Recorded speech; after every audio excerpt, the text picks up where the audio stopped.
Hello dear students, welcome to my YouTube channel English Hospital 24।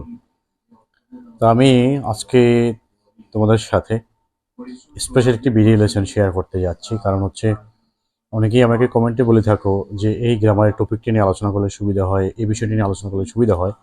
আমার যে এই English hospital 24 চ্যানেলটি, এখানে আমি ইংলিশ গ্রামার জগতের যত বিষয় রয়েছে, যত ধরনের টপিক রয়েছে সেগুলো নিয়ে আলোচনা করে থাকি।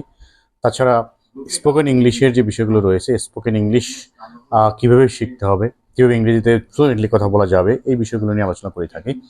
তো আশা করছি আজকে ভিডিও লেসনটি তোমাদের অনেক বেশি ভালো লাগবে এবং এখান থেকে তোমরা অনেক গুরুত্বপূর্ণ বিষয় শিখতে পারবে। যদি মনে হয় তোমার কাছে ভিডিওটি ভালো লেগেছে এবং তুমি যদি এখান থেকে কিছু শিখতে পারো, অবশ্যই ভিডিওটি অন্যদের সাথে শেয়ার করবে এবং চ্যানেলটি যারা এখনো সাবস্ক্রাইব করোনি প্লিজ সাবস্ক্রাইব করে রাখবে। আর যদি তুমি সাবস্ক্রাইব করে বেল বাটন চালু করে রাখো তাহলে অবশ্যই সেখানে যে কোনো ভিডিও আপলোড করার সাথে সাথে তোমার কাছে নোটিফিকেশন চলে যাবে। অত্যন্ত গুরুত্বপূর্ণ ভিডিও লেসনটি আশা করছি তোমরা শুরু থেকে শেষ পর্যন্ত দেখবে এবং প্রত্যেকটি ভিডিও লেসন এই চ্যানেলের তোমরা অন্যদের সাথে শেয়ার করবে এবং নিজের ফেসবুক টাইম লাইনে শেয়ার করে রাখবে, যাতে তুমি যে কোনো সময় প্রয়োজন হলে সেখান থেকে শিখতে পারো। চলো শুরু করা যাক, লেটস গেট স্টার্টেড। তো আজকে আমরা এই যে ক্লাস 9-10-এর বই এবং এসএসসি পরীক্ষায় যে সিন প্যাসেজ থেকে একটি শূন্যস্থান আসে তোমরা জানো, সেটাকে আমরা বলে থাকি উইদাউট ক্লু, কারণ এটাতে কোনো ক্লু দেওয়া থাকে না। সিন প্যাসেজ থেকে আসে, 5টি শূন্যস্থান থাকে, প্যাসেজটি সামারাইজ আকারে থাকে। তো সেটি সমাধান করে দেখব, 5 মার্কসের যদিও, তারপরে উইদাউট ক্লু কীভাবে সমাধান করতে হয় সেটা আমরা আজকে শিখতে পারবো। তো প্রথমত হচ্ছে 2024 সালে এসএসসি পরীক্ষায় যে বোর্ড কোশ্চেনগুলো আসে সেগুলো আমরা সমাধান করব। প্রথমে রয়েছে ঢাকা বোর্ড 2024 সালে, different people use different languages for making communication. মানুষ যোগাযোগের জন্য বিভিন্ন ভাষা ব্যবহার করে, তাহলে এখানে যোগাযোগের শব্দটা নেই, যোগাযোগের ইংলিশ হচ্ছে কমিউনিকেশন, সুতরাং এখানে কমিউনিকেশন শব্দটি বসবে। তারপর হচ্ছে but a common language is necessary, একটি সাধারণ ভাষা গুরুত্বপূর্ণ। ইন ড্যাশ টু কমিউনিকেট, তো ইন এবং টু এর মাঝখানে অর্ডার বসে, কারণ একটা ফ্রেজ রয়েছে ইন অর্ডার টু, সেই ফ্রেজটি এখানে হবে in order to communicate with the people of the whole world, সারা পৃথিবীর মানুষের সাথে যোগাযোগ করতে। English language has achieved the dash of being that language, ইংরেজি ভাষা সেই ভাষা হওয়ার মর্যাদা লাভ করেছে বা সম্মান লাভ করেছে। মর্যাদা এবং সম্মান ইংলিশে প্রেস্টিজ, সুতরাং এখানে হবে প্রেস্টিজ অথবা honour, has achieved the honour অথবা has achieved the prestige of being that language. It helps to get good jobs, এটা সাহায্য করে ভালো চাকরি পেতে, অ্যান্ড হ্যাভ বেটার স্যালারিজ, ভালো বেতন পেতে। So we should learn English properly, সুতরাং আমাদের সঠিকভাবে ইংরেজি শেখা উচিত। অ্যাজ ইট হেল্পস আস, যেহেতু এটা আমাদেরকে সাহায্য করে। ড্যাশ আর আনএমপ্লয়মেন্ট প্রবলেম, বেকার সমস্যার সমাধান করতে, সমাধান করে ইংলিশ হচ্ছে solve. Help us solve hour, তাহলে এখানে হেল্প হচ্ছে পজিটিভ ভার্ব, পজিটিভ ভার্বের পরে অবজেক্ট ব্যক্তিবাচক হলে তাহলে ভার্বের শুধু বেস ফর্মটা লিখলেই চলে, সেখানে আর কোনো কিছু লেখার প্রয়োজন হয় না। তারপর হচ্ছে যদি আমরা দেখি নেক্সটে যেটা আছে 2 নম্বর, যেগুলো হচ্ছে ময়মনসিংহ বোর্ড 2024 সালে যেটা আসছে সেটা হচ্ছে ইট ইজ ট্রু দ্যাট, এটা সত্য যে most of the natural phenomenon, অধিকাংশ প্রাকৃতিক ঘটনা আর বিয়ন্ড আওয়ার কন্ট্রোল, আমাদের নিয়ন্ত্রণের বাইরে। ইয়েট তবুও we can dash some aspect, আমরা কিছু বিষয় নিয়ন্ত্রণ করতে পারি। তো নিয়ন্ত্রণ করার ইংলিশ হচ্ছে কন্ট্রোল, সুতরাং এখানে এ নাম্বারে হবে কন্ট্রোল। মডেলগুলি ভার্বের পরে মূল ভার্বের বেস ফর্ম বসে, এখানে শুধু তোমার কন্ট্রোল লিখলেই চলবে। We can control some aspect like green house, the effect of green house বা the green house effect, green হাউসের প্রভাব। বাই আওয়ার রেসপন্সিবল অ্যাক্টিভিটিস, আমাদের যে দায়িত্বপূর্ণ কাজ রয়েছে সেই কাজের মাধ্যমে আমরা এই গ্রিন হাউস প্রতিক্রিয়াটাকে নিয়ন্ত্রণ করতে পারি। উই আর হাইলি রেসপন্সিবল, আমরা প্রচণ্ডভাবে বা বেশি পরিমাণে দায়ী for this radical climate change, এই যে জলবায়ু পরিবর্তন তার জন্য আমরা বেশি দায়ী। তাহলে এই ইংলিশ হচ্ছে দিস, সুতরাং এখানে দিস দেওয়া যাবে অথবা দিজের পরিবর্তে দি দিলেও হবে। Carbon dioxide is the main dash of climate change, carbon dioxide হচ্ছে জলবায়ু পরিবর্তনের জন্য প্রধান কারণ, তাহলে কারণ ইংলিশ হচ্ছে কজ, এখানে কজ দিলেও হবে, রিজন দিলেও হবে, যে কোনো একটি লিখতে হবে। পরীক্ষা খাতা কখনো তুমি দুটো লিখতে পারবে না, যে কোনো একটি লিখতে হবে। তাই মেইন কজ অথবা main reason, main culprit of climate change.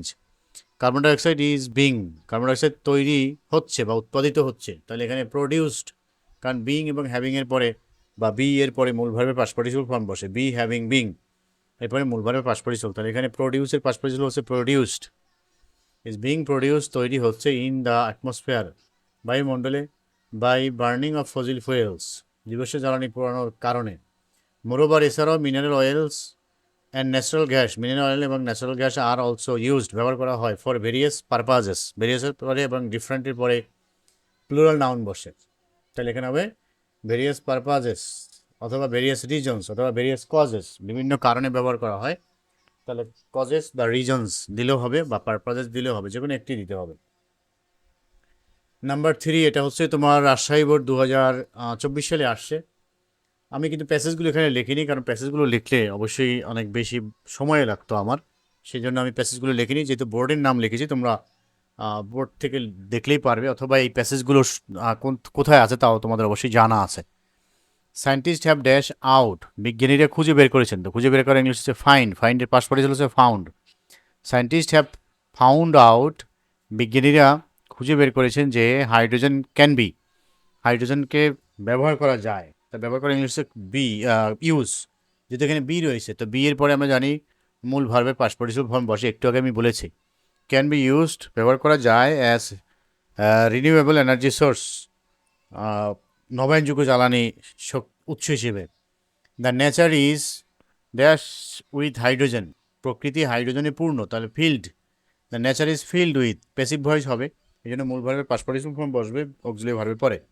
The nature is filled with hydrogen, প্রকৃতি হাইড্রোজেনে পূর্ণ, কিন্তু এটা আলাদা থাকে না বা পৃথক থাকে না, তাহলে বাট, কিন্তু সেখানে বাট বসে, but it does not exist separately, hydrogen and oxygen dash water, hydrogen এবং অক্সিজেন মিলে পানি তৈরি করে, ইংলিশ হচ্ছে মেক অথবা ফর্ম, তা hydrogen and oxygen form water অথবা মেক ওয়াটার, একটা দিলেই হবে।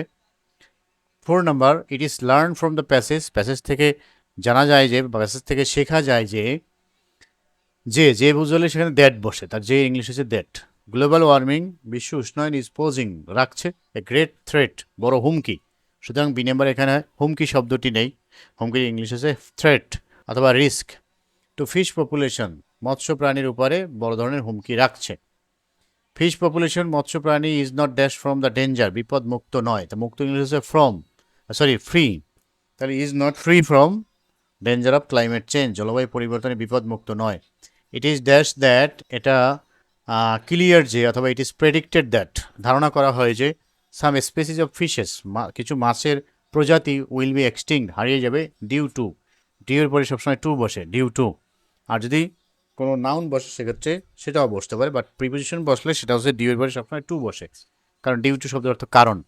ডিউ টু টেম্পারেচার রাইজ, তাপমাত্রা বৃদ্ধির কারণে কিছু মৎস্য প্রজাতি হারিয়ে যাবে, এটা ধারণা করা হয়, ধারণা করা ইংলিশ হচ্ছে প্রেডিক্টেড, অথবা বিলিভড দিলেও হয়, তবে প্যাসিভ ভয়েস হবে, কারণ যে ধারণা করে তার নামটি এখানে দেওয়া নেই। এটা দিনাজপুর বোর্ডের 2024 সালে প্রশ্ন ছিল। তারপরে 5 নাম্বারটি হচ্ছে যশোর বোর্ডে 2024 সালে যেটি আসছে, গ্লোবাল ওয়ার্মিং, একই প্যাসেজ থেকেই আসছে।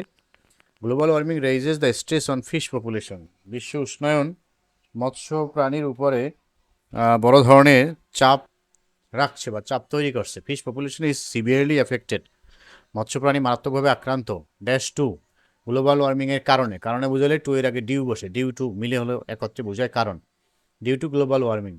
ফর ওয়ান্ট অফ ফুডস, খাবারের অভাবে, অ্যান্ড অক্সিজেন, অক্সিজেনের অভাবে, সাম ড্যাশ অফ ফিশ, একটু আমরা পেয়েছিলাম এই যে এখানে সাম স্পেসিস অফ ফিশ, কিছু মৎস্য প্রাণী বা মৎস্য প্রজাতি, তাহলে এখানে ভাই স্পেসিস অফ ফিশ, মেবি হারিয়ে যাবে, এখানে বিও পেয়েছিলাম আমরা extinguisher, maybe extinguisher one day, একদিন হারিয়ে যাবে। টু স্টপ গ্লোবাল ওয়ার্মিং, বিশ্ব উষ্ণায়ন বন্ধ করার জন্য, we have to convince people, মানুষদেরকে আমাদের রাজি করাতে হবে, not to dash greenhouse gas, greenhouse gas না বাড়াতে, তাহলে ইনক্রিজ, নট টু ইনক্রিজ, যাতে না বাড়ায়, অথবা নট টু প্রডিউস অথবা নট টু জেনারেট, যাতে উৎপাদন না করে গ্রিন হাউস গ্যাস। আদারওয়াইজ, অন্যথায় মেনি পিপল হ্যাভ টু, অনেক মানুষকেই এই যে গ্রিন হাউস গ্যাস রয়েছে, সেই গ্রিন হাউস গ্যাসের জন্য তাদেরকে কষ্ট পেতে হবে। তাহলে বা এই যে গ্লোবাল ওয়ার্মিংয়ের জন্য, তাহলে কষ্ট পাওয়ার ইংলিশ বা মুখোমুখি হওয়ার, কষ্টের মুখোমুখি হওয়ার ইংলিশ হচ্ছে face. Have to face poverty and hunger, দরিদ্রতা এবং দুর্ভিক্ষের মুখোমুখি হতে হবে। এটা এরপরে হচ্ছে 6 নম্বরটি, কুমিল্লা বোর্ড একই কোশ্চেন আসছে, মানে একই প্যাসেজ থেকেই কোশ্চেন আসছে, একটু ঘুরানো থাকে। It is dash from the passage থেকে জানা যায় যে, তাহলে লার্ন অথবা আহ, এটা আমরা বলতে পারি ক্লিয়ার যে, it is clear from the passage, অথবা ইট ইজ লার্নড জানা যায় যে, it is learn from the passage থেকে জানা যায় যে গ্লোবাল ওয়ার্মিং ইজ ক্রিয়েটিং, তৈরি করছে, অথবা ইস্পোজিং, আরোপ করছে, গ্রেট থ্রেট, বড় হুমকি, টু ফিশ পপুলেশন, মৎস্য প্রাণীর উপরে, ড্যাশ টু গ্লোবাল ওয়ার্মিং। আবার কারণে বোঝাতে এখানে টু দেওয়া আছে, তার মানে ডিউ বসবে। ডিউ টু, আরেকটি জিনিস তোমার মনে রাখবে, যদি শূন্যস্থানের শুরুতেই কোনো ওয়ার্ড বসে, তার প্রথম অক্ষরটি বড় হাতের দিতে হবে। Due to global warming, food production, খাদ্য উৎপাদন, অ্যান্ড অক্সিজেন সাপ্লাই, অক্সিজেন সরবরাহ করা হয়, তো অক্সিজেন সাপ্লাই ইন ওয়াটার, পানিতে ডিক্রিজ, কমে যায়। এজ এ রেজাল্টের ফলে, কত ছোট একটি প্যাসেজ, মানে সামারিটা করে দিয়েছে দেখো। অ্যাজ এ রেজাল্টের ফলে সাম ফিশ, কিছু মাছ, উইল বি এক্সটিং, হারিয়ে যাবে, সুন, তাড়াতাড়ি, অথবা চিরদিনের জন্য, ফর এভার। সুন দিলেও হবে, ফর এভার দিলেও হবে। তারপর হচ্ছে নাম্বার 7, এটা আসছে কোন বোর্ডে? চট্টগ্রাম বোর্ডে।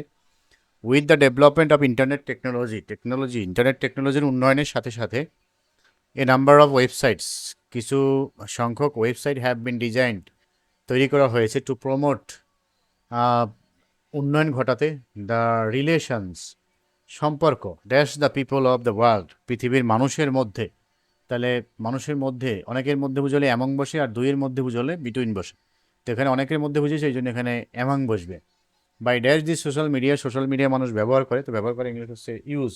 কিন্তু টু ছাড়া অন্য প্রিপোজিশনের পরে ভার্ব বসে, তার সাথে আইনজি দিতে হবে, তাহলে এখানে হবে by using this social media, এই সামাজিক যোগাযোগ মাধ্যম ব্যবহার করে, we can dash our ideas, আমরা আমাদের আইডিয়াগুলো কী করতে পারি? মানুষের সাথে ভাগাভাগি করতে পারি। তো ভাগাভাগি করার ইংলিশ হচ্ছে share. We can share our ideas, আমরা আমাদের ধারণাগুলো ভাগাভাগি করতে পারি, উইথ ইচ আদার, একে অন্যের সাথে।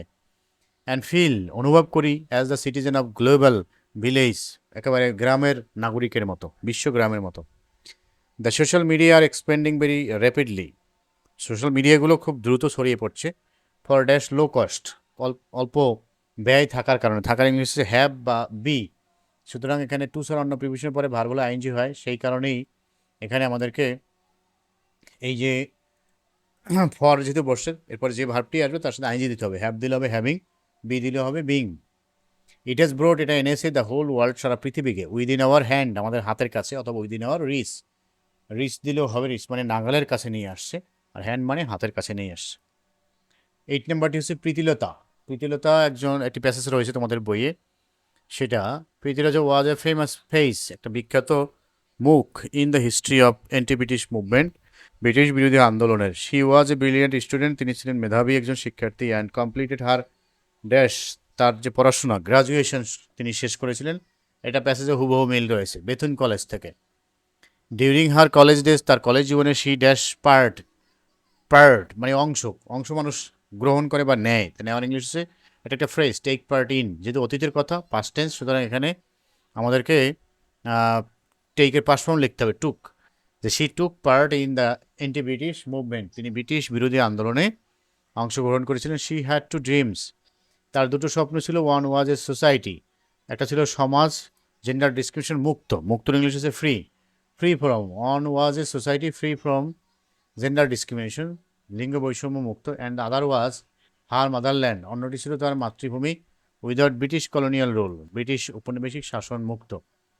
এ ফিউ ডেজ লেটার, কয়েকদিন পরে, প্রীতিলতা এঙ্গেজড হারসেল, প্রীতিলতা নিজেকে যুক্ত করেছিলেন, with Surya Sen's armed resistance movement, Surya সেনের সশস্ত্র প্রতিরোধ আন্দোলনে, ইন 1932, 1932 সালে।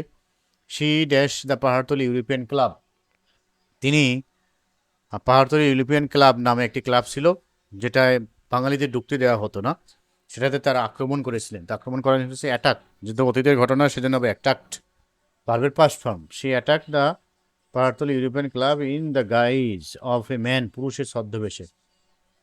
দ্য অ্যাটাক ওয়াজ সাকসেসফুল, তাদের আক্রমণ সফল হয়েছিল, বাট শি কমিটেড সুইসাইড, তিনি আত্মহত্যা করেছিলেন। ড্যাশ এসকেপ অ্যারেস্ট, গ্রেপ্তার এড়ানোর জন্য। তার কোনো কাজে যদি একটা উদ্দেশ্য থাকে সেই কাজের পূর্বে টু ব্যবহার করতে হয়, তাই টু এসকেপ অ্যারেস্ট, গ্রেপ্তার এড়ানোর জন্য। তাই মনে রাখবে উদ্দেশ্য বুঝলে টু বসে। 9 নম্বরটি হচ্ছে বরিশাল বোর্ড 2024 সালে আসছে যেটি, সেটি 21 February is an dash day, যেহেতু ভাওয়েল রয়েছে তার ভাওয়েল যুক্ত শব্দ দিতে হবে অ্যান থাকার কারণে। তাহলে এখানে ভাওয়েল যুক্ত শব্দ হতে পারে ইম্পর্টেন্ট অথবা এজেন্সিয়াল। আর যদি এটা না থাকতো তাহলে রেড লেটার ডে দিলেও হতো বা মেমোরেবল ডে। তো যাই হোক এখানে এখন দিতে হবে ইম্পর্টেন্ট অথবা essential. Day in our national history, আমাদের জাতীয় ইতিহাসে। উই অবজার্ভ দ্য ডে, আমরা দিনটি পালন করি with a view to dash respect, with a view two এর পরে ভার্ব বসলে তার সাথে আমাদেরকে আইনজি যুক্ত করতে হবে, কারণ উইথ এ ভিউ টু হচ্ছে একটা প্রিপোজিশনাল ফ্রেজ। শুধু টু এর পরে হয় ভার্বের present form, in order to এর পরেও হয় ভার্বের প্রেজেন্ট ফর্ম, কিন্তু with a view to, look forward to, get use to, got use to, এগুলোর পরে ভার্বের সাথে হয় আইএনজি বা এডিক্টেড টু। তাহলে এখানে হবে showing respect to the language martyrs, the heroic Sans of the soil, এই যে আমাদের মাতৃভূমির গৌরবময় সন্তান, তারা জীবন উৎসর্গ করেছিল, স্যাক্রিফাইসড, উৎসর্গ করেছিল তাদের জীবন, for the dash of Bangla, বাংলার যথাযথ যে মর্যাদা সেটা প্রতিষ্ঠা করার জন্য, বা বাংলাকে রাষ্ট্রভাষা হিসেবে প্রতিষ্ঠা করার জন্য। প্রতিষ্ঠা করার শব্দটি এখানে নেই, প্রতিষ্ঠা করার শব্দ হচ্ছে এস্টাবলিশ। তো দি এবং অফের মাঝে যদি কোনো ভার্ব বসে সেই ভার্বের সরাসরি নাউন থাকলে সেই নাউনটা দিতে হবে, আর যদি নাউন না থাকে তাহলে সেই ভার্বের সাথে আইএনজি দিতে হবে। তো এই ক্ষেত্রে আইএনজি দিলেও হবে, আবার সরাসরি নাউন লিখলেও হবে। এখানে যদি আমরা এস্টাবলিশমেন্ট লিখি তাহলেও হবে, আবার ফর দ্য এস্টাবলিশিং লিখলেও হবে। For the establishment of Bangla as one of the state languages of Pakistan, this sacrifice led the Bengalis, এই আত্মত্যাগ বাঙালিদেরকে নিয়ে গিয়েছিল to the dash movement of Bangladesh, বাংলাদেশের স্বাধীনতার আন্দোলনের দিকে নিয়ে গিয়েছিল। তো স্বাধীনতার আন্দোলন, স্বাধীনতার ইংলিশ হচ্ছে independence, independence movement of Bangladesh, বাংলাদেশের স্বাধীনতা আন্দোলনের দিকে নিয়ে গিয়েছিল। ইন আদার ওয়ার্ডস, অন্য কথায়, এটা একটা ফ্রেজ, আমরা যেমন বলে থাকি না অন্য কথায় তুমি যে কথাটা বলেছো সেটা আসলে যৌক্তিক, তাহলে সেক্ষেত্রে ইন আদার ওয়ার্ডস এই ফ্রেজটি মনে রাখতে হবে। In other words language movement, ভাষা আন্দোলন, ওয়ার্কড অ্যাজ দ্য ইন্সপিরেশন, প্রেরণা হিসেবে কাজ করেছিল, অফ আওয়ার ফ্রিডম, আমাদের স্বাধীনতার। এভাবে করে এগুলো পূরণ করতে হবে। এগুলো পূরণ করার ক্ষেত্রে অবশ্যই তোমাকে শব্দ অর্থ জানতে হবে, যারা যত বেশি শব্দ অর্থ জানবে সে তত ভালোভাবে এটা পূরণ করতে পারবে। যদি তোমার শব্দ ভাণ্ডার কম থাকে তাহলে তুমি কিন্তু ব্যর্থ হবে। সুতরাং প্রত্যেকটি প্যাসেজের অর্থ ভালোভাবে পড়তে হবে। তোমাদের জন্য একটি সুখবর, সুসংবাদ রয়েছে, সেটা হচ্ছে আমি অনলাইনে এই একাডেমিক্স এবং স্পোকেন ইংলিশ বা প্রি হ্যান্ড রাইটিং কীভাবে কোনো কিছু ইংরেজিতে বানিয়ে লিখতে হয় এই বিষয়ে কোর্স চালু করেছি। তোমরা যদি কেউ সেটি করতে চাও তাহলে অবশ্যই আমার সাথে ইমেইলে যোগাযোগ করবে অথবা কমেন্টে জানাবে, আমি তোমাদেরকে আমার অ্যাড্রেস দিয়ে দেবো অথবা কীভাবে আমার সাথে যোগাযোগ করতে হবে সেগুলো বলে দেবো। তো তোমরা যদি সেই অনলাইনে সেই কোর্সগুলো করো বাংলাদেশের যে কোনো প্রান্ত থেকে, যে কোনো বিশ্বের যে কোনো প্রান্ত থেকেই তোমরা এখন অনলাইনে কোর্সগুলো করতে পারবে। তো যদি তুমি পরীক্ষাতে ভালো করতে চাও, তোমার কোনো জায়গায় কোনো সমস্যা থাকে, অবশ্যই আমার সাথে যোগাযোগ করবে। আমার সুদীর্ঘ দিনের যে অভিজ্ঞতা রয়েছে সেই অভিজ্ঞতাগুলো দিয়ে তোমাদেরকে তোমাদের প্রবলেমগুলো দূর করার জন্য, সলভ করার জন্য যথেষ্ট পরিমাণে চেষ্টা করবো ইনশাআল্লাহ।